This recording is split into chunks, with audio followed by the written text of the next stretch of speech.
Hello hello guys, কি বলবো দুঃখের কথা।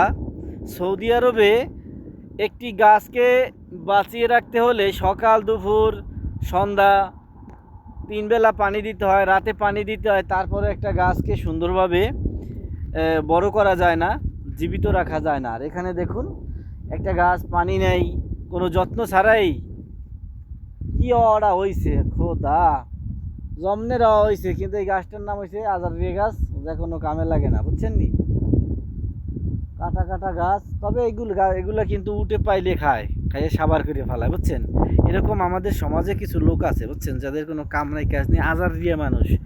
আজারিয়া গাছ আর আজারিয়া মানুষের সংখ্যা কিন্তু বেশি। এদের অযত্নে অবহেলায় এরা ভালো হয়, বেড়ে ওঠে, বুঝতে পারছেন? তাই এরকম আজারিয়া মানুষের থেকে দূরে থাকতে হবে যদি সুস্থ এবং ভালো থাকতে হয়। বুঝতে পারছেন বন্ধুরা? সবাই ভালো থাকবেন। আল্লাহ হাফেজ। যাত্রা বিরতি, রাস্তায় একটু ফ্রেশ হয়ে নিলাম। সবাই ভালো থাকবেন। এখন আবার রওনা দেব মদিনার উদ্দেশ্যে। আমরা রাস্তায়